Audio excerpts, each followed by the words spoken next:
story now getting national and even international attention. A Phoenix officer handcuffing and detaining a Wall Street Journal reporter after interviewing people outside a bank.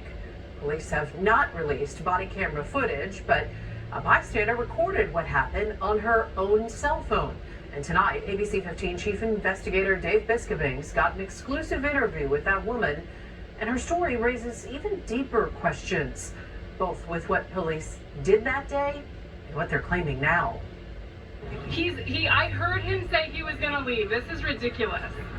He's a reporter, and I heard him say he was gonna leave. The voice you hear is that of Caitlin Parody. You know, I feel really strongly that no one should have been treated like that, and that, like I said, it was racist and also really concerning given that, you know, he is a journalist. You absolutely did not need to cuff him. But before we get back to this recording, let's start from the beginning of what Caitlin saw. And as I walked in, you know, Dion, who I didn't know was Dion at the time, was standing outside, and he identified himself as a reporter with the Wall Street Journal and asked me, you know, if I'd be interested in participating in a story. I asked him a little bit more about the story. I decided I didn't want to participate. You know, we had a perfectly cordial, nice interaction, and I went inside. So he was very clear with you up front. You said it was cordial, no issue with you.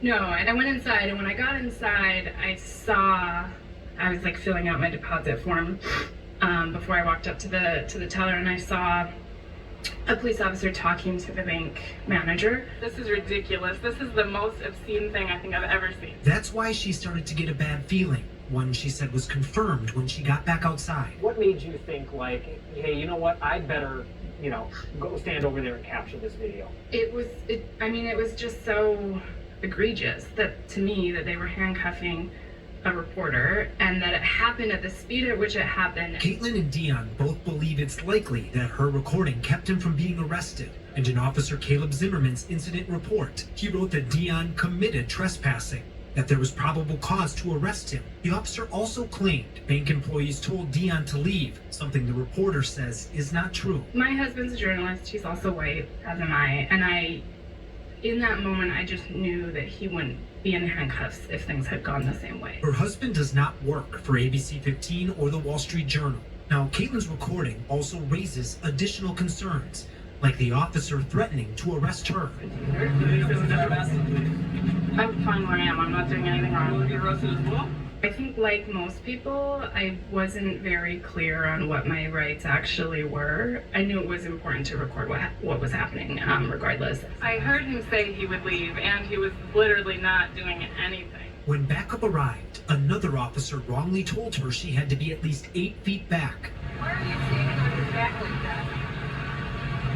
I was standing here. He just walked up here. I was standing here. Okay. You're going to stand back here, at least 8 feet, just like the law states. There's no reason for you to stand like that next to him. Well, I was up He's there in the recording the personal conversation. Okay, I'm here. I did what you asked. I'm out there literally doing my job. And The reporter told us he filed a complaint and got a call weeks later saying the officer did nothing wrong. Caitlin told us she also filed one. you actually also called in a complaint? Yes, I called the Standards Bureau, but they called me back and told me that the investigation was closed, that they had found no wrongdoing, and that the officer had probable cause. Now that contradicts statements from Phoenix. They claim it's under internal investigation and has been since November 28th. The problem, both the reporter and Caitlin say, they got calls telling them it was closed and nothing was wrong weeks after that. We asked Phoenix to explain the discrepancy, and this is what they just emailed us. Quote, the administrative process began on November 28th. The investigation remains open and was never closed. I think there's a track record with the police department that this unfortunately falls in line with, part of a pattern of really, really poor, really aggressive, and really racist policing. I'm investigator Dave Biscobing, ABC 15, Arizona. Fine.